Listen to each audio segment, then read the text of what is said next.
მე შევხვდით რომ ეს ცენტრი მუშაობას არ შეწყვეტს და ეს ცენტრი მუშაობას გააგრძელებს მიუხედავად იმისა რომ ჩვენ ხომ კიდევ არც ვთქვათ ჩვენ შეუძლებელია ვაგზავნოთ ყველა დაწყებულ პროექტს ყველა მეცადინეობა და თქვენი ცით ჩვენი ცენტრები უკვე სოფლებში წაგვაქვს გახსნილი პარალელურად ჩვენ რა თქმა უნდა კანონის ფარგლებში გვექნება ჩვენი პროტესტის გზნობა ყველა იმ ადამიანთან, ვინც კითხვის ნიშნის ქვეშ დააყენებს ამ პარტიის არსებობას. ჩვენ კონკრეტულად ვითხოვთ პარტიის დაფინანსებას იმ 1000 მსმენელისთვის, რომელიც დადის ზუგდიდის განვითარების ცენტრში და აბსოლუტურად გაუგებარია ის პოზიცია, რომელიც ამ საკითხთან დაკავშირებით ზუგდიდის მერიას აქვს და თამამად შემიძლია ვთქვა, რომ ეს იყოს სამარცხვინო ეს არის სამარცხვინო პოზიცია მათი მხრიდან.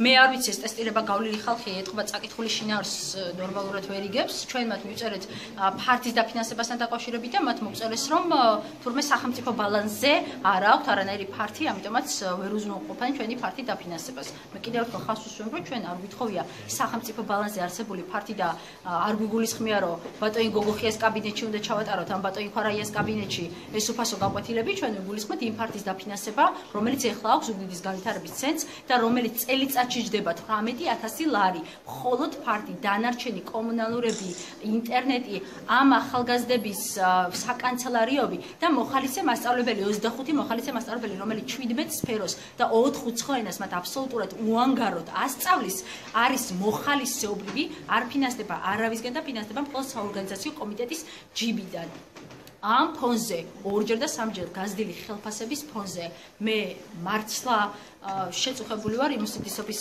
ხარისხით რა პასუხის გაგვცა ზუგდიდის მერიამ. ასევე აბსოლუტურად გაუგებარია და ეს მინდა რომ აუცილებლად დარჩეს ჩვენს ინტერვიუში ისე რომ არ მოიჭრას პროცედურული დარღვევები შემოვიდა ჩემთან ეს წერილი. ჩვენ მივმართეთ ზუგდიდის საკრებულოს ხდომაზე და პირადად ქვარაიას ამ საკითხთან დაკავშირებით და მოვითხოვეთ ამ საკითხის ყველა პროცედურის დაცვა რაც გულისხმობს იმაში რომ უნდა შეიქმნას კონკრეტულად კომისია და კომისიამ გადაწყვიტოს უნდა შემდეგ კონკურსის საფუძველზე არის თუ არა ესა თუ ის პროექტი დასაფინანსებელი. სამხა მოხდა ყველაზე სასწაული რაღაც, ანუ საკრებულომ საერთოდ არ იცოდა გუშინ ამ წერილის შესახებ და ზუგდიდის მერმა მოგწერა რომ თურმე ფარც არ გვაძლევს.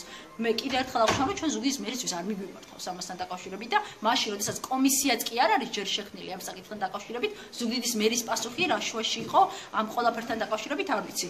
ამიტომ ჯერ პროცედურულად განერკვიდან როგორ უნდა მოხდეს ეს ყველაფერი და ამბავში შემდეგ გასცე პასუხი. ჩვენ გამაზე გვექნება ეს არის ესე ვთქვათ გამაფრთხილებელი ჩვენი პოზიცია, რომელიც ჩვენ დღეს გვქონდა, ჩვენ რა თქმა უნდა ამასთან დაკავშირებით აუცილებლად გვექნება კაცრი რეაქცია და აუცილებლად გავაგზავნებთ ამ საკითხზე ბრძოლას. პოზიცია რომელიც დააფიქსირა ზუგდიდის მერიამ ეს ჩვენთვის არის მიუღებელი. ცენტრში სწავლობს 1000-მდე მოსწავლე, რომელიც სრულიად უანგარო და უფასოდ იღებენ სწავლა-განათლებას.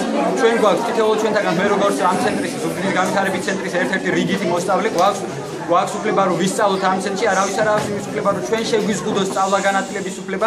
ამიტომ მოვითხოვთ რომ ზუგდიდის მერიისაგან მოვითხოვთ რომ დაგვიფინანსოთ ეს ფართი რომელიც არის ჩვენთვის ჩვენი ეს ფართი ეს ზუგდიდის განვითარების ცენტრი თავარი მოვალეობა და მიზეზი არის ჩვენი განვითარება, ჩვენი წინსვლა, ცოდნის დონის ამაღლება და ახალგაზრდების გააქტიურება. წერილი შემოვიდა მერიაში და ეთხოვდნენ ფართის დაკმაყოფილებას, არა იჯარის გადახდას ამ შემდეგ. ჩვენ ვიწოდეთ რომ ჩვენ თვითონ გამისცით ფართის უკმარისობას, რომ ჩვენი აიპებისთვის არა გვაქვს ჯერ ფართი და აქედან გამომდინარე უარ ვუთხარით.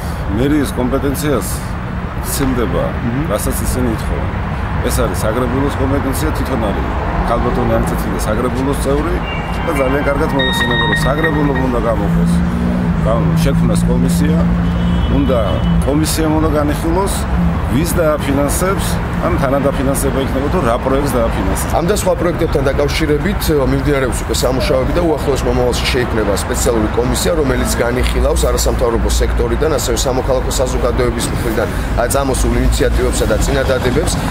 მინდა გითხრათ, რომ კომისია დააფინანსებს გარკვეული სოციალური ეფექტის მქონე პროექტებს. ამ მიმართულებით ბიუჯეტში გათვალისწინებულია 30000 ლარი და კომისია გეგმავს საუბარია იმაზე, რომ ეს თანხა დაიხარჯოს მაქსიმალურად ეფექტურად და მაქსიმალურად მაღალი იყოს ის ეფექტი, რომელიც იქნება მიღებული ამა თუ იმ პროექტის დაფინანსების შემდეგ.